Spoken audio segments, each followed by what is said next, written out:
భూపాలపల్లి జిల్లాలో జరిగిన రోడ్డు ప్రమాదంలో మృతి చెందిన ఎంవీఐ వెంకన్న పార్థివ దేహానికి హనుమకొండలోని ఆయన నివాసంలో పలువురు ప్రముఖులు నివాళులర్పించారు.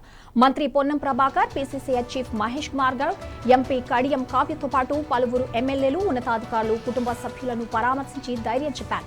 ఈ సందర్భంగా మంత్రి పొన్నం ప్రభాకర్ మాట్లాడుతూ ఘటనపై సమగ్ర విచారణకు జాయింట్ ట్రాన్స్పోర్ట్ కమిషనర్ చంద్రశేఖర్ ను ప్రభుత్వం విచారణ అధికారిగా నియమించినట్లు తెలిపారు. మృతుడి కుటుంబానికి ప్రభుత్వం అన్ని విధాలుగా అండగా ఉంటుందని హామీ ఇచ్చారు. అలాగే రవాణా శాఖలో నిబంధన అమలును మరింత కఠినతరం చేస్తున్నామని, ఓవర్లోడ్ అక్రమ రవాణాపై ఎన్ఫోర్స్మెంట్ చర్యలు పెంచినట్లు మంత్రి పేర్కొన్నారు. రోడ్డు భద్రతపై అవగాహన కార్యక్రమాలు కొనసాగుతున్నాయని తెలిపారు.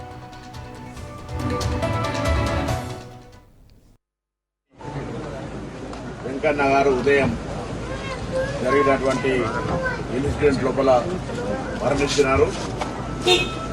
మరణానికి సంబంధించి అక్కడ ఉన్నటువంటి ప్రత్యక్ష సాక్షులు ఏమి చెప్పినా నిజ నిజాలు లోతుగా విచారణ చేయడానికి రాష్ట్ర ప్రభుత్వం పక్షాన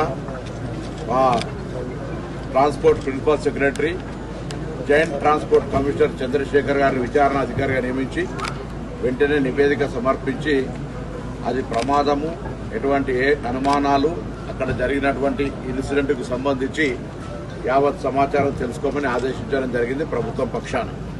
అదేవిధంగా రవాణా శాఖ పక్షాన, తెలంగాణ ప్రభుత్వం పక్షాన మేము ఆ కుటుంబానికి అన్ని రకాలుగా అండగా ధైర్యం ఇచ్చే విధంగా మరి ఉంటామనేటువంటి మాట కూడా ఈ సందర్భంలో వారి కుటుంబానికి మేమందరం, నేను కానీ మరి గౌరవ ఎమ్మెల్సీ, మా రాష్ట్ర కాంగ్రెస్ అధ్యక్షులు మహేష్ కుమార్ గౌడ్ గారు, స్థానిక శాసనసభ్యులు రాజేందర్ రెడ్డి గారు, నాగరాజు గారు, గౌరవ పార్లమెంట్ సభ్యులు కావ్య గారు కూడా చైర్మన్, అదేవిధంగా మా రవాణా శాఖ అధికారులు అందరం కూడా వచ్చి ఈరోజు ఆ కుటుంబానికి ఒక మనోధైర్యం ఇచ్చినాం.